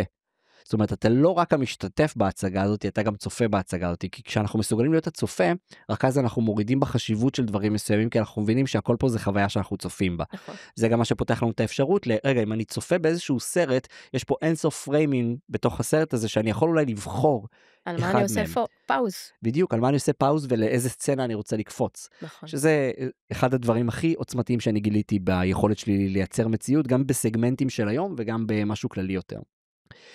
אז אפרופו, אז גם בהתמקדות זה השאלה ככה. של מי אני. אז גם בהתמקדות זה ככה, כי בעצם אתה לחלוטין יכול לצפות בכל החלקים האלה. אתה יכול לצפות בחלק שמאוד רוצה די, תעשי כבר יותר, ותעשי ככה, ובחלק שאומר, אבל אני עייפה, ואני רוצה קצב אחר, ולא נוח לי, ולתת להם לדבר ביניהם, וממש כאילו להיות באמת הנוכחות הרחבה הזאת, שמכילה גם את החלק הזה, וגם את החלק הזה, וגם את החלק הביקורתי, וגם את החלק המפחד, וגם את החלק שמתרגש וכבר רוצה, וכל הדברים האלה הם קיימים בי, כשמה שקורה זה שאנחנו הרבה פעמים, אנחנו בתוך הדבר הזה, אנחנו באיזושהי הזדהות יתר, נכון? עם איזשהו חלק. אז אני רק מפחדת כרגע מהצעד הבא בעסק שלי, או אני רק מפחדת מלעזוב את הזוגיות הזאת, או שרגע, יש שם עוד חלקים שאני יכולה, אפרופו להיות הצופה, שרואה את כולם, שומעת את כולם, אפילו מחבקת את כולם, מכילה אותם ומקשיבה לכל אחד מהם. אז זה כאילו צופה מאוד מאוד משוכלל של כל הדבר הזה, כי כל הדבר הזה מתרחש פה, בתוכי. אז אני לגמרי כאילו אוהבת את הצופה הזה, ואפילו מוסיפה עליו את המקשיב. אני לא רק צופה, אני מקשיבה, אני ממש נוכחת שם, אני ממש נותנת לכל חלק, אני לא יודעת כמה אתה זוכר, אבל יש להם תחושות ורגשות, ולפעמים צורות וצבעים, וכל מיני מטאפורות שעולות, יש לזה זה ממש סרט שלם. שזה הדברים שאת עושה בעצם בתוך הסשן עצמו, שאת בעצם עוזרת לתת לכל דבר את הצבע ואת הצורה שלו ואת התחושה שלו ואת הסנסציה. שזה מה שעולה ממך, בדיוק, זה מה שעולה ממך, אני כאילו לא, אני יכולה רק לשאול אם יש לזה צבע, אם יש לזה צורה, אם יש לזה תחושה שמתלווה לזה, אני רק מכוונת, כאילו זה ממש, בגלל זה אני קוראת לזה להחזיק מרחב, כי אני לא עושה כלום, אפרופו לא לעשות כלום ולעשות הכל, אני רק מחזיקה את המרחב הזה, בשבילך, לסקרנות שלך. אבל זה בעצם הדבר הכי משמעותי שיש, כי בסוף, אפרופו מה שאמרתי לך, שהעוצמה נמצאת באפקט הצופה בעיניי, כאילו, היכולת בכלל להביא אותנו לאפקט הצופה, ולהיות בפוזיציה הזאת, מודעות למודעות. כן. שם, בעיניי, שם קורה הקסם. ממש. כי כשאנחנו מודעים למודעות, כאילו, כשאנחנו מצליחים להיות הצופים, כאילו כל פעם שאני נמצא במקום הזה, אני כבר משחק קצת עם הקוד של המטריקס, כאילו, ואם אני עושה את זה עם כוונת לב טובה, אז הרבה פעמים זה יביא לתוצאות טובות. אני אפילו לא מדבר עכשיו על יצירת מציאות וזימון, אני מדבר על alignment, אני מדבר על היכולת באמת לתת, לא יודע, אני for lack of better words, אבל לתדר להיות הדבר הנכון עבורי. אני רוצה לקחת אותנו למקום הבא, כי אמנם מה שדיברנו עליו, כשלעצמו הוא מספיק, זאת אומרת, היכולת להיות קשובים לעצמנו, מחוברים לעצמנו, אותנטיים יותר, good enough, לא צריך לקבל החלטות, לא חייבים להיות פרקטיים תמיד. כן. יחד עם זאת, המודל שלך בסופו של דבר כן מתחבר, זאת אומרת, המודל של התמקדות כן מתחבר למודל של קבלת החלטות מהלב, שאת בעצם מחברת, עשיתי סלט? לא עשית סלט. אוקיי. אני עשיתי את החיבור הזה, אני לא יודעת, כאילו, בסוף התמקדות היא שיטה, נדבר עם הגוף שלנו, ואני, בשנים האחרונות שאני מעבירה סדנאות על קבלת החלטות מודעת, אז אני עשיתי את החיבור הזה בין התמקדות לבין תהליך קבלת החלטות, ובעצם בניתי מודל, שהחלק האחרון במודל הוא שימוש בהקשבה לגוף. זאת אומרת, הוא שימוש בכלים האלה של ההתמקדות, כדי לקבל החלטה נכונה, שהיא לא מפה, היא מפה. כי אפרופו הבהירות... רחלי מצביעה על הראש שלה ועל הלב שלה, למי שרק מאזין. כן, אז כאילו, זה לא לקבל את ההחלטות מהשכל, אלא לקבל אותם באמת מהגוף שלנו, כי כמו שאמרתי קודם, הבהירות הזאת, בסוף אפשר לחוות אותה בגוף. ולא משנה כמה הסברים וזה נורא מצחיק, תמיד משעשע אותי שכל המחקרים מראים שקבלת החלטות היא תהליך רגשי במהותו, נכון? אנחנו מדברים על זה כן, הרבה. לא רציונלי, לא במקרה, כלכלה התנהגותית. נכון, נכון, נכון, נכון. ומה אנחנו עושים כשאנחנו רוצים לקבל החלטה, ורוצות לקבל החלטה? בדרך כלל אנחנו עושים רשימות בעד ונגד, אנחנו עושים רציונליזציה לקבלת עושים- החלטה. אנחנו עושים כל מיני דברים שבסוף יגרמו לנו להחליט את מה שכבר החלטנו לפני כן. או הרבה פעמים. או הפוך, זאת אומרת, אוקיי. הרבה פעמים כאילו, הרבה פעמים כבר קיבלנו את ההחלטה, אבל עכשיו בגלל הקושי שלנו, אפרופו בלתווך אותה לסביבה, ועולם רועש וכל הדברים האלה, אז אנחנו נכנסים לתהליך נוסף של קבלת החלטה של, אוקיי, למה בעצם כן לקחת אותה או לא לקחת אותה? הבנתי, קבלת החלטה תחת הצדקה כן, לעולם. כן, כן, כן, שזה, כאילו, זה מה שהרבה פעמים תוקע אותנו. שכשנכנסים לגוף, הרבה פעמים אין את זה. הגוף כאילו מאוד ברור לו. מאוד ברור לו מה הוא רוצה, מאוד ברור לו מה הוא צריך, נכון? לפעמים זה דורש מאיתנו סקרנות, כי לא תמיד הגוף שלנו, אחרי כל כך הרבה שנים שלא הקשבנו לו, הרבה פעמים הוא לא סומך עלינו, הוא לא מראה לנו הכל מההתחלה, הוא לא מדבר איתך עכשיו. אפרופו שאלת על מה אנשים מופתעים, הרבה פעמים אנשים מופתעים שבהתמקדויות הראשונות הם לא מרגישים כלום. כי הגוף אומר, וואלה, לא הקשבת לי עכשיו 30 שנה, מה את באה פתאום רוצה להקשיב לי? כאילו, בואי, חמודה, תמתיני, כאילו, אני אעשה את זה בקצב שלי. לא מרגישים כלום. והם נורא מופתעים, מה, איך, לא קרה לי כלום. אוקיי, רגע, שנייה. זה משחק מקדים קצת, משהו, כאילו, לא הכל בבת אחת. ויש אנשים שזה ישר, כאילו, וואו, צבעים, צורות, עניינים, מטאפורות, דימויים. אז אצל כל אחד זה מאוד מאוד שונה, וגם אני חושבת שזה תלוי מאוד במיומנות של מי שממקד, של להבין שכאילו אצל כל אחד זה אחרת, אצל אחד יכול להיות ממש תחושות מאוד מאוד עדינות, אצל אחד תחושות מאוד חזקות, אחד באמת עם דימויים, רואה צבעים, רואה צורות, רואה תמונות, רואה, לא יודעת מה, כל מיני חוויות, ואצל השני, וגם בתור מתמקדת, כאילו יש לי התמקדות כזאת, ויש לי התמקדות כזאת, ויש לי התמקדות כזאת, ויש לי התמקדות שמאוד עולה לראש כל הזמן, מלא מחשבות, שהם גם חלק, זאת אומרת, יש פה המון המון דברים, אז במנגנון של קבלת החלטות, אני חושבת שזה אחת המתנות הכי גדולות שיש, זה ללמוד להשתמש בגוף שלנו כעוגן של באמת מה נכון עבורי, כי מה שנכון לי, שום רציונליזציה, שום מחקר מקדים, חקר שוק, עניינים, עומס של נתונים מבחוץ, התייעצויות עם 1,001 מומחים בכירים. לפעמים הגוף שלי יודע הכי טוב, הכי בפשטות, רגע שנייה, שבי איתו שנייה, תראי מה קורה שם, כאילו. אז אני חושב אחת התחושות החמוצות שאנחנו יכולים לחוות זה כשקיבלנו החלטה על סמך המלצה של מישהו אחר, שהוא מאוד חכם, וזה עבד לו, הוא עשה בדיוק, הוא היה בסיטואציה שלנו, הוא היה בצומת שלנו, זה מה שהוא עשה וזה עבד לו. נכון. ועשינו את זה, ואנחנו משלמים על זה מה זה משלמים על זה? משלמים על זה כפול, כי אחד, זה לא עבד לנו, ושתיים, אנחנו כועסים שלא הקשבנו לעצמנו והקשבנו לעצה של מישהו אחר. אני חושב שזה המחיר הכי כואב של לקבל החלטות ממקום שהוא לא אותנטי ולא מחובר נכון. לעצמי. אני לא אומר לא להתייעץ, להפך. להתייעץ ולדעת מה מעדד לי עם התרחבות בגוף. נכון. ומעדד לי נכון, ולא רק, לא, זה מה שהוא עשה, זה מה שאני אעשה. אני כאילו, כשיצאתי לעצמאות, פתאום ראיתי את כל הפרסומות האלה שיוצאות לעצמאים. תעשה ככה, זה השיווק, תעשה סרטון.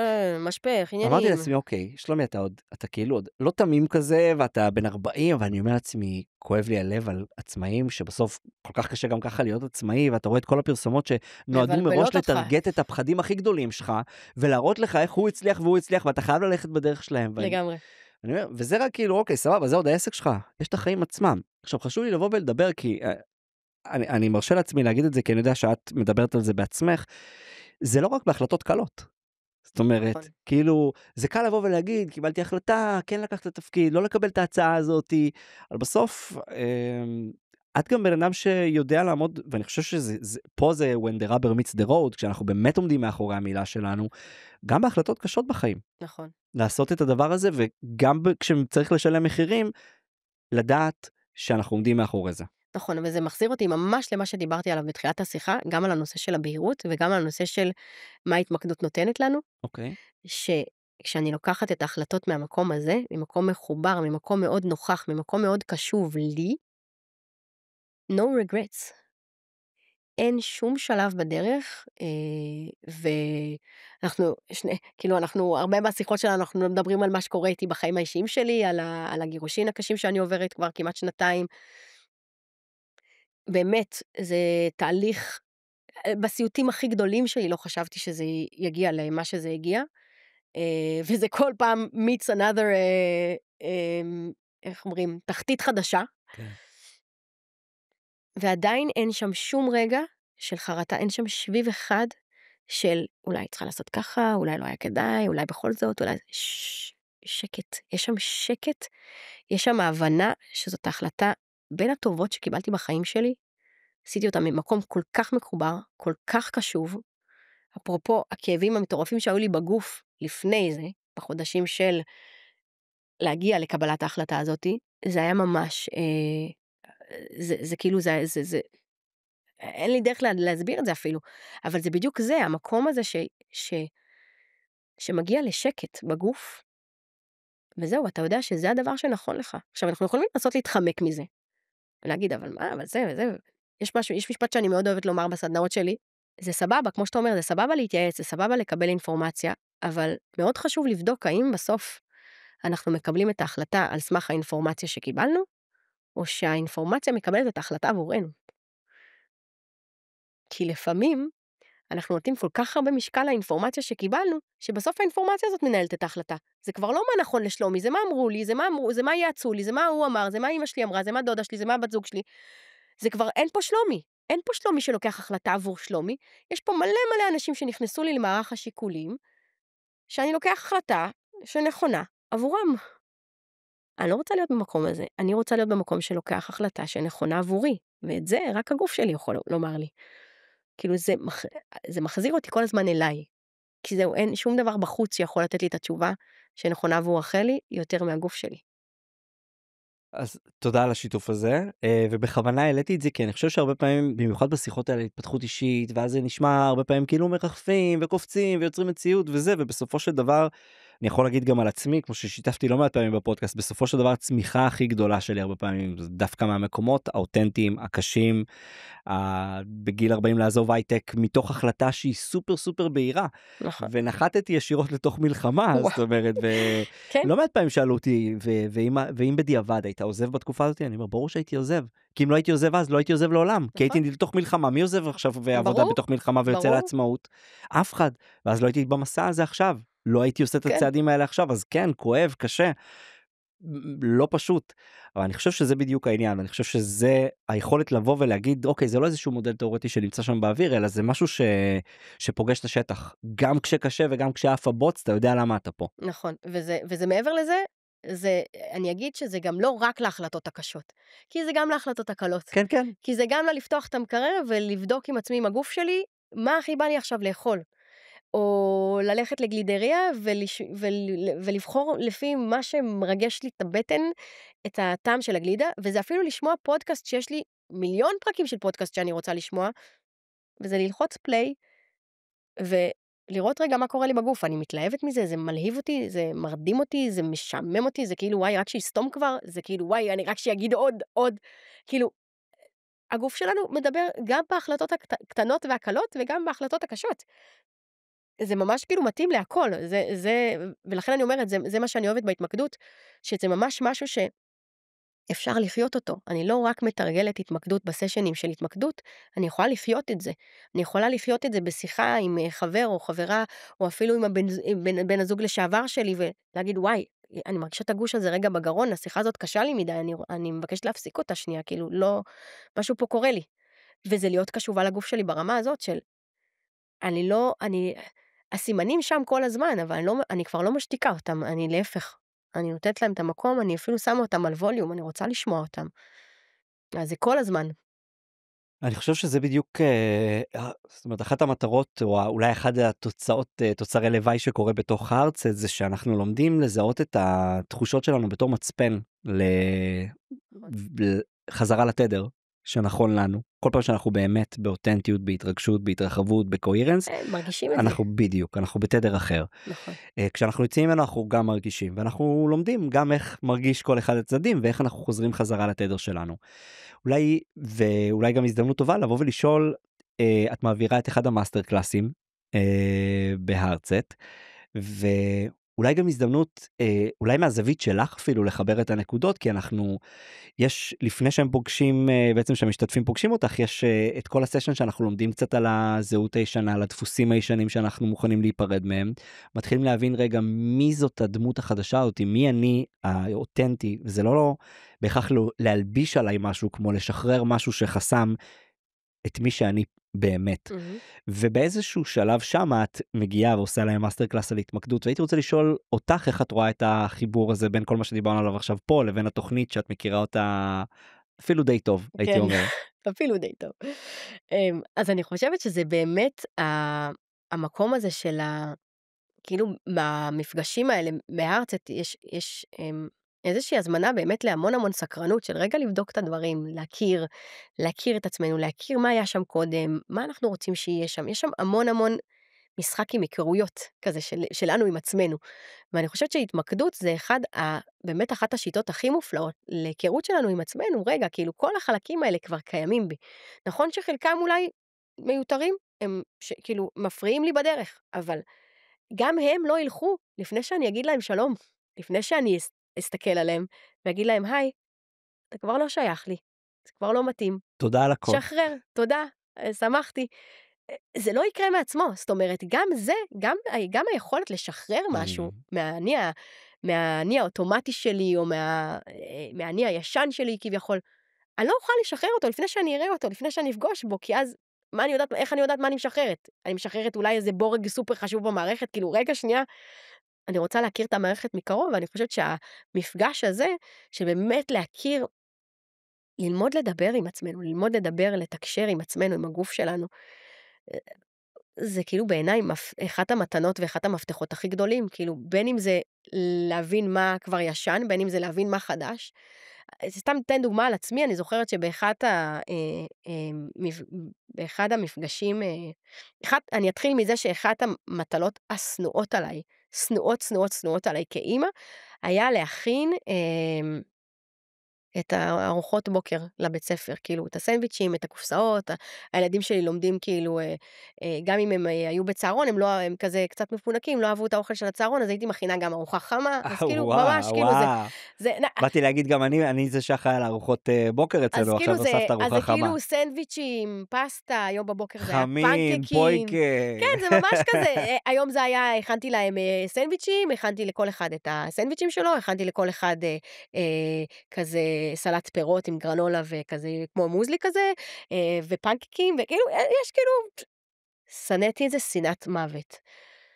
ולא הבנתי למה, כאילו, סך הכל אני אוהבת לבשל לילדים שלי, אני אוהבת להכין להם אוכל, אני אוהבת לפנק אותם, אני אוהבת את התפקיד שלי כאימא, אז כאילו, למה אני כל כך, באמת, הייתי עומדת בבוקר במרמור, באיכסה.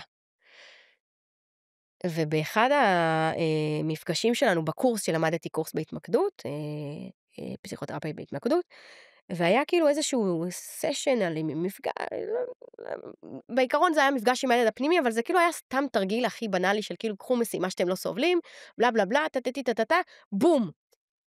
פתח לי פצע של הילדות, שאבא שלי היה יושב בבוקר עם שני כיכרות לחם, אנחנו מלא אחים, הוא היה מכין לכולם סנדוויצ'ים, ורק לי לא. כי אני אהבתי סנדוויצ'ים חמה, ההורים שלי היו קונים חמה מלוכה קשה, הוא היה אומר, זה קשה למרוח את זה, אני לא יכול למרוח את זה. הייתי הולכת לבית ספר כל יום, עד 3:30, בלי אוכל. ילדה, כיתה א', ב', ג', ד', ה', ו', בכיתה ו' כבר עשיתי בייביסיטר, אז היה לי כסף קצת לקונה לעצמי אוכל. בלי אוכל, שלומי. והבנתי שמי שעושה את הסנדוויצ'ים לילדים שלי כל בוקר, זה לא אני, זאת היא. במשך איזה שבועיים רק בכיתי. בכיתי. היום אני עושה פנקקים על הבוקר בכיף, בהתלהבות, אני לא אכפת לי, זה לא מפריע לי. זאת אומרת, הרחלי הזאת שלא עשו לה סנדוויצ'ים, הייתה שם תמיד. אני פשוט לא ידעתי. אז אפרופו כאילו איך אני יכול להשיל מעצמי משהו, ולהביא את עצמי לקראת אני חדש, קודם אני צריך להבין מה יש שם. להכיר מה קורה שם, מי עושה את הסנדוויצ'ים בבוקר? מי זאת הממורמרת הזאת? כי רחלי הבת של... מתי זה היה? לפני 3 שנים. רחלי הבת 34 שעושה את הסנדוויצ'ים, היא לא ממורמרת, היא לא מבינה בכלל מה קורה. היא עומדת שם, עושה סנדוויצ'ים, ממורמרת, כועסת על החיים, ואפילו לא יודעת למה היא כועסת, היא כאילו אין לה שום נגיעה לזה. פתאום מפגש כזה, וואו, פתאום הבנתי המון דברים, פתאום הבנתי למה כל כך חשוב לי שבן זוג שלי, למה כשבערב שואלים אותי כאילו, מה אני רוצה שיכינו לאכול, זה כאילו, בא לי שמישהו ידאג לי פשוט, כאילו, עזוב, תשחרר אותי, כאילו, שאני אגיע, ושיהיה לי פשוט מה לאכול, אם אני באה אחרי סדנה מאוחר בערב, וכאילו, עזוב אותי מכל ומה את רוצה, ואיך את זה, ובואי נכין יחד, לא רוצה שיכינו לי, כאילו, רוצה שיכינו לי, ואז אני אוכל להכין, כאילו, כזה, אי אפשר לפתור את זה, בלי לפגוש את זה לפני כן. כאילו לא יכולתי להיות היום איפה שאני היום, שאני עושה באמת באהבה ובכיף את הפנקקים בבוקר וחותכת את הסלט פירות, אין שם טיפת מרמור, שום דבר, כלום. יש שם מוזיקה ושירים וכיף. ואפילו איך אתה רוצה, ואפילו לכל אחד משהו אחר, כי זה אוהב ככה וזה אוהב ככה וזה אוהב ככה. בלי שום מרמור. כי זהו, רחלי הילדה קיבלה את עכשיו, מה שמצחיק זה שידעתי על הסיפור הזה, ידעתי שכאילו אבא שלי לא עשה לי סנדוויצ'ים. לא ידעתי שזה פוגש את זאתי שמכינה את הסנדוויצ'ים. זה העניין. אתה מבין? להבין איפה אתה עדיין הילד היום. לא ידעתי שזה פוגש את זה. כאילו, וזה סיפור שאני כאילו יודעת, ואני מספרת אותו, וכאילו, גם אין לי בעיה, גם אין לי כעס על זה אפילו. לא ידעתי שזה פוגש אותה בבוקר. בוא נעשה הסכם בפעם הבאה שאת מספרת את הסיפור, שימי לי טישו לפני, ושאת באה ומתחילה לפרק אותי פה עם הדבר הזה. אבל זה מה שזה עושה, כאילו, וזה בעיניי מדהים. אז אני אאחל לך לקראת השנה החדשה, למרות שהפרק עוד לא נגמר, ואני כבר חייב לאחל לך את זה, שיכינו לך את מה שאת אוהבת לאכול כשאת חוזרת הביתה ישר, בלי שישאלו אותך מה בא לך. למרות שהיום מה שמדהים זה, שאני כל כך בטוב עם המקום הזה, שאם גם רחלי של פעם הייתה מתעצבנת ומתבאסת להכין לעצמה, היום אני מכינה לעצמי גם בכיף. זה אפילו חוזר לזה שאני יכולה להכין לעצמי בכיף. כי אז זה חוזר למה שאמרתי על להיות הורה מיטיב של כל החלקים האלה. אז כן, זה אחלה של איחול. זהו. אז בוא אז אפשר... סבבה, מעולה. תני לי, לא נתת לי, כאילו, שלחתי את האיחול, ואמרו לי, לא, שאתה מקבל את המייל בחזרה, ואומר, השולח לא נמצא. טעות בכתובת. כן, הכתובת לא, כנראה זנת הכתובת לא נכונה. אני רק אומרת שזה אפילו, לך עם זה יותר קדימה, שכאילו, מדהים, אבל שיפנקו אותנו, שיכינו לנו, רחלי, מה קרה? כמו שכשיצאנו פה למטבח, פתאום חיכה לנו עוגות ופירות ודברים טובים. אז ככה, שיהיה לנו תמיד טוב. לגמרי, אמן. אז דיברנו קצת הרבה, על התמקדות, על קבלת החלטות. אולי רגע לפני שאני שואל קצת עלייך ואיך אפשר ליצור איתך קשר, אולי יש עוד משהו שאת חושבת שחשוב שנדבר עליו ולא הזכרנו אותו פה, או שאת אומרת, רגע, עוד משפט אחד שחשוב לך להגיד? אני חושבת שיש שני דברים שחשוב לי להגיד. אחד בהקשר של קבלת החלטות, שבאמת הרבה פעמים אנחנו לוקחים את זה בצורה מאוד מאוד רצינית, שזה בסדר, אבל גם עם כובד משקל מאוד מאוד גדול. ואני חושבת שאחד הדברים שחשוב לזכור, זה שהחיים דינמיים, ושום החלטה היא לא חתונה קתולית. זאת אומרת, יכול להיות שהיא הייתה נכונה לעכשיו, וקיבלתי אותה מתוך בהירות מאוד מאוד, בהירות רגשית, ממש מתוך ידיעה פנימית שזה באמת הדבר הנכון עבורי. ובעוד 2-3, זה כבר לא יהיה נכון עבורי. וזה מתחבר לדבר השני שאני רוצה לומר, על ההתמקדות, שזה תהליך מאוד דינמי, כאילו, השיח הוא כל הזמן משתנה, ולכן, היכולת להשתמש בכלי הזה היא כל הזמן משכללת את עצמה, כי אני כל הזמן לומדת על עצמי עוד דברים, ואם בהתחלה ההתמקדויות שלי היו נראות ככה, אז פתאום משהו ככה, ומשהו משתנה, וזה הסכמה באמת להתמסר לזה, זאת אומרת להתמסר פשוט להיות במערכת יחסים עם עצמי, כאילו אפרופו אנשים הרבה פעמים שואלים אותי על זוגיות, וגם הרבה אנשים שמגיעים אליי, הרבה פעמים נושא של זוגיות עולה, אז התמקדות זה להיות בזוגיות עם עצמי, באיזשהו אופן. זה להיות בזוגיויות, עם כל החלקים שבי, כזה. אז להבין שזה משהו שהוא מאוד מאוד דינמי, מאוד מאוד משתנה. אין פה עניין של נכון לא נכון, אין פה עניין של לשפוט את זה, פה עניין של פשוט להסכים להכיר את עצמי, לפגוש את עצמי, ולהתחייב באיזשהו אופן, שאני מדברת איתי כל הזמן, ומקשיבה לעצמי, בעיקר מקשיבה לעצמי כל הזמן. כזה, וזה מה שמאפשר בעיניי לחיות חיבור ללב, לחיות מתוך החיבור הזה ללב, שהוא הגוף, כאילו מבחינתי הלב הוא הגוף, כי הלב הוא המנוע של הגוף.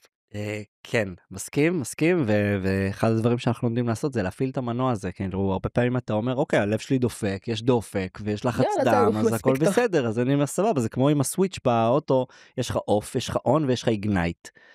ואני טוען שאנחנו לא באיגנייט, או הרבה פעמים אנחנו לא באיגנייט, ואני הפכתי את זה למשימת, זאת אומרת, בעיניי לחיות חיים מבוססי לב זה לחיות באיגנייט, כל הזמן. לגמרי. אחד הדברים שאני אוהב אצלך זה שבאמת יש לך את הטווח שהוא קצת דומה לשלי, זאת אומרת, את עובדת עם ארגונים, את עובדת עם אנשים פרטיים, אפילו עם בעלי עסקים, שזה עוד איזה קטגוריה של אנשים, שזה אפרופו המהות, זאת אומרת, זה לא החיצון, זה המהות שיכולה להתאים את עצמה למה שנדרש, אבל אני אשמח אם תוכלי לספר למי שמקשיב, איך אפשר למצוא אותך, לאיזה מטרות, איזו התקלה. בהכי קליל שלך. אני גם יכול לספר, אני אשלים גם דברים שאני יודע. אז הכי בקליל, הכי טוב למצוא אותי דרך הפייסבוק, רחלי עם וואי בסוף, בן אמרם. הפרופיל פייסבוק שלי הוא כזה קצת כמו יומן אישי, אבל יש שם הכל. יש שם, אני חושבת שיש שם הצצה לחיים מתוך חיבור ללב פשוט, ככה. לא תמצאו שם הרבה שיווק או דברים כאלה, אלא פשוט מה קורה איתי ביום יום שלי. אפשר באינסטגרם, אותו דבר, יש לי אתר שקוראים לו להיות בחיבור, זה מה שאני מאמינה ורוצה לעשות בעולם, לעזור לאנשים להיות בחיבור. נראה לי, אלו הערוצים המרכזיים. אוקיי, ואני יכול להגיד בתור מי שגם, זאת אומרת, יצא לי גם לעבור איתך סשן התמקדות, וגם כל העבודה שאנחנו עושים פה בעיקר עם הרצט והיכולת שלך, גם יצא לי לפגוש אותך באופמן קופמן, כשהסברת לנו איך עושים פיץ' נכון, במיני האקתון, אז את מלמדת גם איך עושים סטורי טלינג, ואיך עושים פיצ'ים, גם מעבירה האקתונים על חדשנות, גם הרבה דברים שקשורים לפיתוח מנהלים, מעבר לסשן התמקדות שלי אישית יצא לעבור, אז אז אני החלטתי שאני משתף את הדברים שאני יודע שאת עושה, ולא רק עושה, אלא עושה מדהים, כי גם פה היריעה קצרה, ואת עושה הרבה מעבר לזה. רחלי, איזה כיף שאת עוזרת לי בתהליך הזה, ואיזה כיף שיש את החברות הזאת. לגמרי. זה מופיע אצלי הרבה ברשימה של התודות. כנ"ל, יש לי כזה מין מחברת כזאת של תודות, שכאילו כל יום זה משהו אחר, ויש דף כזה שחוזר פעם בכמה ימים של מי האנשים בחייך שאתה מודה עליהם. גדול, איזה כיף. השם שלך מככב שם כל הזמן. כל כך הדדי, ולמי שעוד לא הספיק להבין שהקטע של רחלי זה ורוד, אז גם המחברת תודות שלה, אם אני לא טועה, ורודה, נכון? אני צודק? נכון. גם המחברת תודות ורודה. רחלי, היה לי כיף גדול. וואי, תודה רבה על הפרק הזה. תודה לך, שלומי. איזה כיף. תודה רבה שהקשבתם לפרק הזה. אם אהבתם את הפרק, שתפו אותו עם חבר או חברה, גם כי זה עוזר לפודקאסט לגדול ולצמוח ולהגיע לעוד אנשים, וגם כי זו הזדמנות שלכם לעזור למיינדסט של אנשים אחרים לגדול ולצמוח. וזהו לבינתיים, אז שתהיה לכם המשך האזנה נעימה.